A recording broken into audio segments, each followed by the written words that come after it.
Imagine sitting across the table from someone you've known your entire life, someone you love, someone who shared your childhood, or someone you've built a career with. Suddenly, a specific topic comes up, a headline, a candidate, a new law. In an instant, the air in the room changes. The person you thought you knew feels like a complete stranger. You find yourself wondering, how can they possibly see the world that way? It feels like they're ignoring facts, or worse, that they simply don't care about the same things you do. You start to feel that heat in your chest, that urge to argue, to convince, to fix their perspective.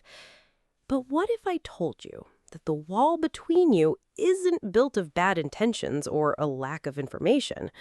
What if the reason you disagree so fundamentally has almost nothing to do with the news and everything to do with how your brain was wired before you even cast your first vote? Today, we're going to look at the invisible threads that tie your personality to your politics. And I'm going to show you why your big five traits might be the best predictor of which lever you pull in the voting booth. Most of us like to believe our political opinions are the result of pure logical deduction. We think we've looked at the data, weighed the pros and cons, and reached a rational conclusion. But in the psychology, we know that your rational mind is often just a lawyer for your personality. It's finding arguments to justify a feeling that was already there. To understand this, we have to look at the Big Five, or the Ocean model. This is the gold standard of personality research, measuring 5 key dimensions: openness, conscientiousness, extroversion, agreeableness, and neuroticism. Decades of peer-reviewed research show a massive correlation between these traits and political identity. Specifically, 2 of these traits, openness and conscientiousness, act like a compass. They don't just tell you what you like, they predict how you want society to be structured. Low openness and high conscientiousness tend to lean toward the right, toward tradition and order. High openness and lower conscientiousness tend to lean toward the left, toward change and novelty. It's not a coincidence. It's a biological predisposition for how we process information. Your brain is constantly scanning for either opportunity or threat, and your politics is the result. Think about 2 different homes you might visit. In the first, every book is alphabetized, the cushions are plumped, and the mail is sorted by date. There's a place for everything, and everything is exactly in its place. Walking in, you feel a sense of calm, predictable order. Now, imagine the second home. It's a vibrant, chaotic mess of half-finished projects, stacks of art books, and a bike in the hallway. It's messy, yes, but it's also alive with new ideas and spontaneous energy. These 2 environments aren't just about cleaning habits, they're external maps of an internal world. When you look at a messy desk or a perfectly manicured lawn, you aren't just looking at clutter or care, you're looking at how that person's brain handles the tension between familiarity and novelty. We often think of politics as being about taxes, healthcare, or foreign policy, but on a much deeper level, it's about how much chaos you can tolerate before you feel the need to clean it up. And for some of us, that need for order is as fundamental as the need to breathe. This brings us to the most powerful predictor of political identity: openness to experience. In psychology, high openness describes someone who's intellectually curious, appreciative of art, and, crucially, comfortable with ambiguity. If you are high in openness, you likely see borders, categories, and traditions as things to be questioned or expanded. This is why high openness is the single most consistent predictor of liberal or progressive views. To a high openness brain, a new way of doing things feels like an exciting opportunity for progress. But if you are lower in openness, your brain prioritizes the tried and true. You value the structures that have kept society stable for generations, and change can feel like an unnecessary risk to that stability. This isn't about being closed-minded in a negative sense. It's about a psychological preference for clarity over complexity. When a politician talks about breaking norms, one group hears freedom, while the other hears danger. Neither side is looking at different facts.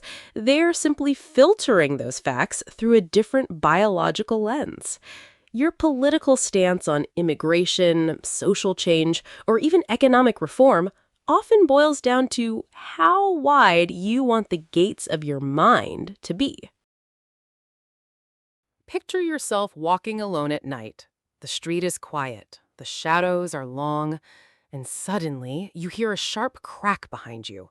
In that split second, before you even think, your heart hammers against your ribs, your pupils dilate, your muscles tense. You are experiencing a physiological startle response.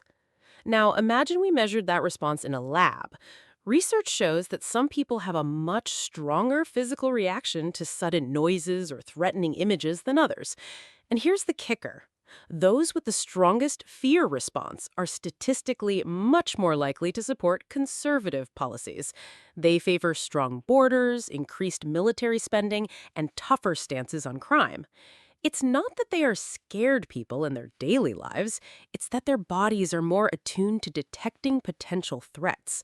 When you argue about national security or law and order, you aren't just arguing about a bill in Congress. You are arguing about how safe that person feels in their own skin. If openness is about the gates of the mind, conscientiousness is about the walls. In psychology, conscientiousness is defined by orderliness, duty, and self-discipline. People who score high in this trait generally prefer predictable environments, clear social rules, but there is a specific sublayer here that scientists call the behavioral immune system. This is an ancient psychological mechanism designed to protect us from pathogens and disease. Research shows a fascinating link. People with a higher disgust sensitivity, those who are more bothered by germs or unclean things, tend to lean conservative. Why? Because on a subconscious level, order is a defense mechanism. Stronger social boundaries, stricter traditions, and a wariness of outsiders or new behaviors serve as a psychological shield against perceived contamination. To a conscientious, high disgust brain, a deviation from the norm isn't just different, it feels wrong or unhealthy. This explains why political debates often feel so visceral. You aren't just arguing over a tax rate, you are triggering someone's deep-seated biological need for purity and order. When we understand this, we realize that traditionalism isn't just a political choice, it's a survival strategy written into the DNA. Think about a small town where a local landmark is about to be torn down. To one group of people, the landmark is just a pile of old bricks, an obstacle to a new modern community center that will serve everyone. They see progress and fairness for the future. But to the other group, that building is the soul of the town. It's where their grandparents met. It represents loyalty to the past and sanctity for their heritage. They aren't arguing about the architecture. They are arguing about what makes a society good. One side is looking at who's being hurt or helped right now. The other side is looking at whether the group's foundation is being preserved or eroded. Maybe you felt this in your own life, that sense that you and your opponent aren't even playing the same game. It's like you're using a map of the city, and they're using a map of the stars.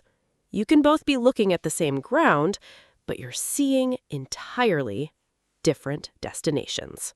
To understand why that town landmark feels so different to each side, we have to look at moral foundations theory.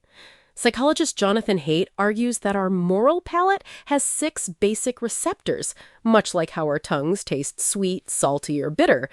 The 6 foundations are care, fairness, liberty, loyalty, authority, and sanctity. Here is the secret to the political divide. Progressives tend to rely almost exclusively on the first three: care, fairness, and liberty. For them, a policy is good if it reduces suffering and treats people equally. However, conservatives tend to use all six foundations equally.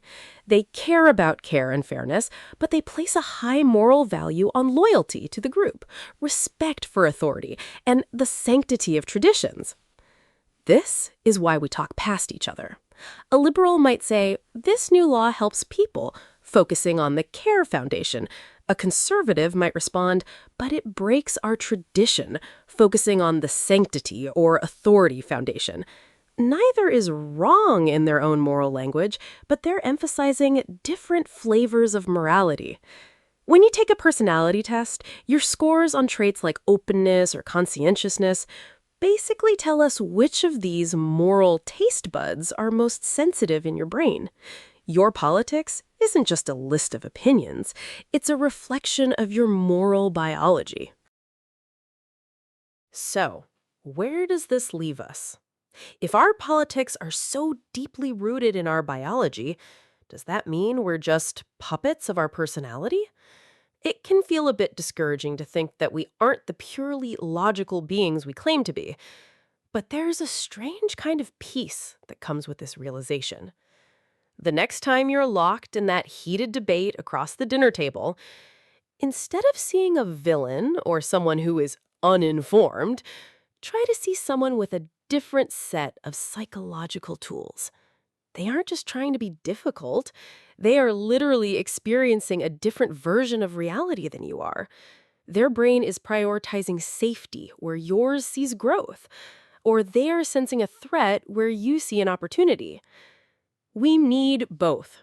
A society of only high openness people might innovate itself into chaos. A society of only high conscientiousness people might preserve itself into stagnation. The tension isn't a bug in the system, it's the feature that keeps us balanced.